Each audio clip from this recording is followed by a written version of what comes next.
Bismillahirrahmanirrahim. Assalamualaikum warahmatullahi wabarakatuh. Perkenalkan, nama saya Izatul Aulia, NIM 18101102113 dari kelas PAIF semester 5 IAIN Kudus. Jadi di sini saya akan membuat sebuah video pembelajaran mengenai strategi pembelajaran kooperatif dalam materi hadis, sunnah, khobar, dan asar, guna untuk memenuhi tugas UAS materi dan pembelajaran Al-Quran hadis MTS dan MA.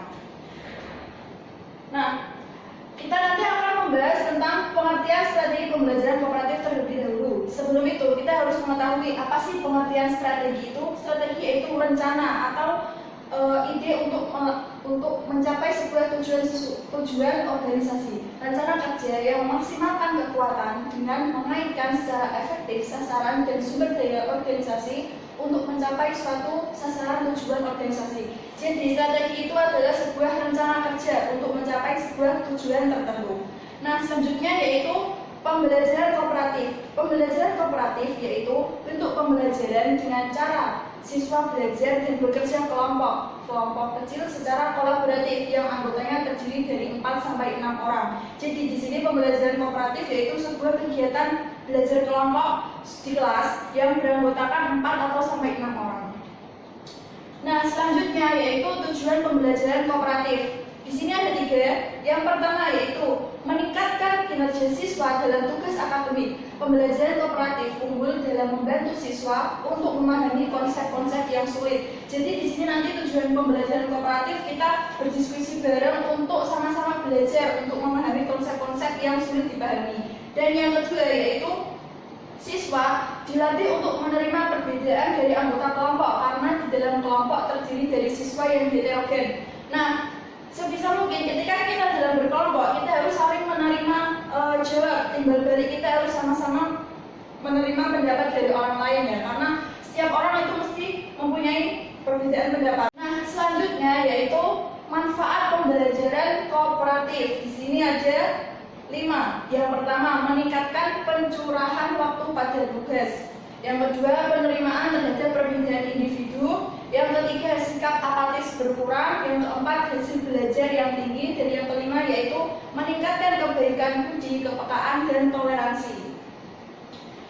Nah, di sini ciri-ciri pembelajaran kooperatif. Yang pertama yaitu siswa bekerja dalam kelompok untuk menuntaskan materi belajar.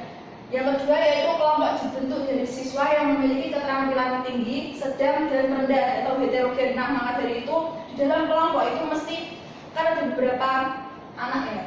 Nah, itu mesti beberapa mempunyai kelebihan dan kekurangan. Maka dari itu kita sama-sama belajar di dalam diskusi tersebut. Nah, yang ketiga yaitu apabila memungkinkan anggota kelompok berasal dari ras, budaya, suku, dan jenis kelamin yang berbeda. Nah, yang terakhir yaitu penghargaan lebih berorientasi pada kelompok daripada individu.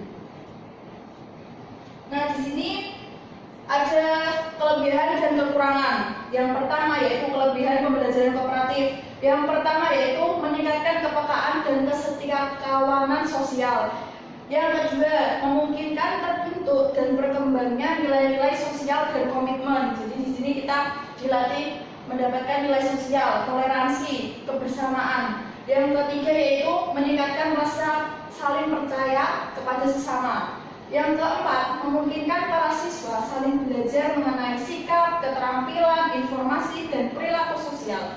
Yang terakhir yaitu memudahkan siswa dalam melakukan penyesuaian sosial. Jadi kelebihannya di sini pembelajaran kooperatif kita bisa belajar untuk saling memahami sesama, nilai sosial kita menjadi lebih baik lagi. Sedangkan kekurangan dari pembelajaran kooperatif di sini ada 3. Yang pertama, siswa yang lebih pintar dan belum mengerti tujuannya akan merasa dirugikan karena harus repot-repot membantu temannya. Yang kedua yaitu siswa merasa keberatan karena nilai yang mereka peroleh ditentukan oleh prestasi pencapaian kelompok. Nah, dalam kelompok itu mesti mencapai nilai untuk mencapai nilai bersama ya, jadi ya nilainya sama gitu. Yang ketiga yaitu bila kerjasama tidak dapat dijalankan dengan baik, maka yang bekerja atau yang belajar hanya beberapa siswa yang pintar dan aktif. Nah, kalau bisa kita di dalam kelompok harus tetap aktif untuk saling bekerja sama untuk mewujudkan hasil yang lebih memuaskan. Nah, di sini saya akan membahas hadis, sunnah, khobar, dan asar pada materi kelas 10 MA semester 2. Nah, yang pertama yaitu hadis. Hadis di sini dari bahasa, secara bahasa yaitu mempunyai beberapa arti yang berarti baru, jadid, yang dekat, qorib, dan fakta atau berita, khobar. Sedangkan menurut istilah, hadis adalah segala perbuatan serta keadaan atau perilaku beliau Nabi Muhammad SAW.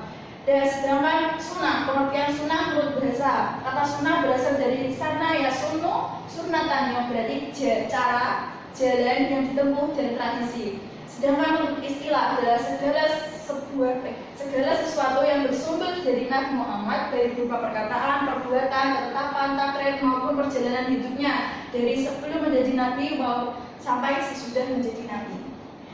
Sedangkan selanjutnya yaitu khobar. Khobar yaitu warta atau berita yang disampaikan dari seseorang kepada seseorang. Nah, dari istilah, khobar adalah segala sesuatu yang disandarkan atau berasal dari nabi atau dari selain nabi. Yang terakhir yaitu asar. Dari bahasa, asar adalah bekasan atau sesuatu atau sisa sesuatu. Sedangkan dari istilah, perkataan-perkataan ulama salaf, sahabat, dan tabi'in. Nah, di sini ada perbedaan dari keempat tersebut, hadis, sunnah, khobar, dan asar. Menurut sebagian ulama, sunnah lebih luas daripada hadis. Sunnah adalah segala yang dinukilkan dari Muhammad, baik berupa perkataan, perbuatan, takrir maupun pengajaran, sifat, kelakuan, dan perjalanan hidup Nabi, baik dari sebelum menjadi Nabi sampai sudah. Titik berat sunnah adalah kebiasaan normatif Nabi Muhammad. Khobar selain dinisbahkan kepada Nabi Muhammad, dapat juga dinisbahkan kepada sahabat dan tabi'in. Khobar lebih umum daripada hadis karena masuk di dalamnya semua riwayat yang bukan dari Nabi Muhammad SAW. Sedangkan asar lebih sering digunakan untuk sebutan perkataan sahabat Nabi, meskipun kadang-kadang dinisbahkan kepada beliau. Nah, yang terakhir yaitu perilaku orang yang berpegang teguh kepada hadis, sunnah, khobar, dan asar. Yang pertama, mempelajari hadis dan hal-hal yang berkaitan dengannya, baik seorang muslim merupakan suatu keniscayaan. Bagi umat Islam, hadis merupakan sumber ajaran kedua setelah Al-Quran. Oleh karena itu, rasa ingin tahu tentang hadis harus ditumbuhkan untuk dapat menjadi seorang muslim yang sesungguhnya. Karena hadis adalah merupakan kedua setelah Al-Quran, maka dari itu kita diwajibkan untuk belajar hadis setelah Al-Quran. Yang kedua yaitu mempelajari hadis akan mendatangkan banyak manfaat. Oleh karena itu, sudah selayaknya kita sebagai seorang muslim mengetahui banyak hal tentang hadis dan ilmunya dengan meningkatkan kegiatan gemar membaca, baik pada saat di madrasah maupun di luar madrasah. Jadi, ketika kita mempelajari hadis, kita akan mendapatkan sebuah manfaat yang banyak, karena itu di dalam hadis akan ada ilmunya dan sangat pengetahuan yang banyak. Yang ketiga yaitu para ulama ahli hadis dengan segala keterbatasan sarana dan prasarana pada saat itu mampu menghasilkan berbagai karya monumental yang hingga saat ini masih dapat kita pelajari. Nah, pada saat itu aja dengan minimnya sarana prasarana dapat menciptakan sebuah istilahnya karya itu. Nah, maka dari itu kita sebagai siswa bisa menjadikan kejadian tersebut sebagai motivasi untuk kita ke depannya, untuk menghasilkan sesuatu yang berguna bagi orang lain. Nah, jadi di sini materi yang bisa saya sampaikan. Oleh karena itu, contoh dalam tugas pembelajaran kooperatif di sini nanti akan mempelajari dan mendalami tentang hadis, sunnah, khobar, dan asar. Selanjutnya melakukan diskusi dengan kelompok Anda yang berjumlah 4 atau 6 orang, kemudian persiapkan diri untuk mempresentasikan hasil diskusi tersebut di depan kelas. Oke, cukup sekian, kurang lebihnya mohon maaf. Wabillahi taufiq wal hidayah. Wassalamualaikum warahmatullahi wabarakatuh.